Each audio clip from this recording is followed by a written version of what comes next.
Hey guys, I'm Haley Doyle, and today we're going to cover monohybrid crosses.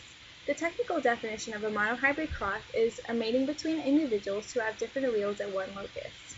But we're just going to use the simpler definition, which is the mating of individuals to look at the phenotypes or possible physical characteristics that the offspring will exhibit. You could also use this to determine the possible genotypes or genetic makeup of the offspring. So before we jump into an example of a monohybrid cross, let's go through some simple definitions that might come in handy later on. Okay, so an allele is just a form of a gene, and you can either have a dominant allele or a recessive allele.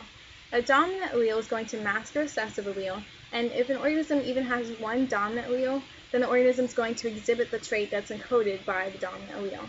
On the other hand, a recessive allele is going to be masked by the dominant allele, and so in order for the offspring or the organism to exhibit the trait encoded by the recessive allele, it needs to have two recessive alleles. If it even has just one dominant allele, the trait encoded by the dominant allele is going to be expressed in the offspring and not the trait encoded by the recessive allele. Two other terms that we should go over are homozygous and heterozygous. So homozygous occurs when an organism has two copies of the same allele. So an organism can either be homozygous recessive, meaning that it has two recessive alleles at one locus, or homozygous dominant, meaning that it has two dominant alleles at one locus. Heterozygous occurs when an organism has one dominant allele and one recessive allele.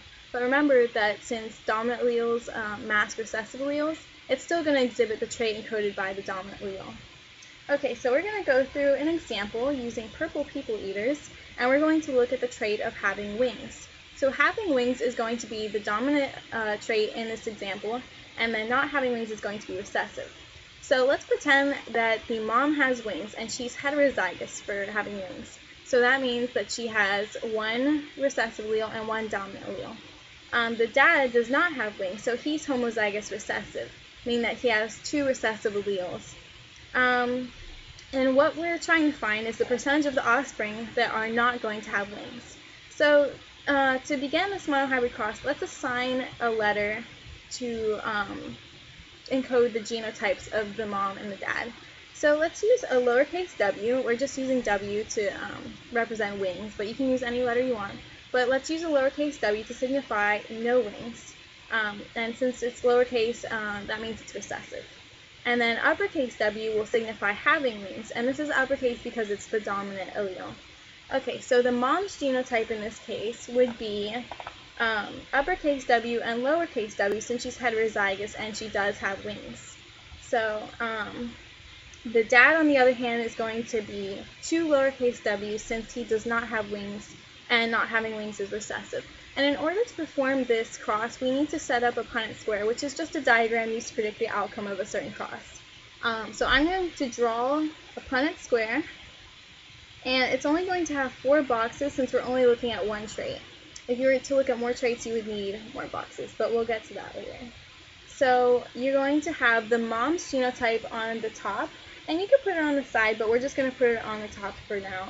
And so we're going to have an uppercase W over one box and a lowercase w over the other box. And this up here signifies the mom's genotype.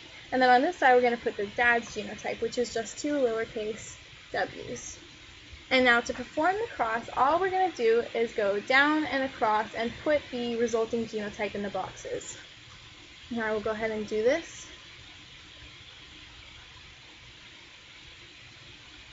And remember, we're looking for the percentage of offspring that will not have wings. And so that would mean that we have to have two recessive alleles, which we can see here and here. And so what we're going to do to calculate the percentage is look at the total, which is 4. The total number of genotypes, there's 4 total genotypes, and then the number of genotypes that would signify the not having wings trait. And that would be these two. So all you're going to do is do 2 out of 4, and that equals 50%. So 50% of the offspring will not have wings. And that's how you do a monohybrid cross. Thank you for watching.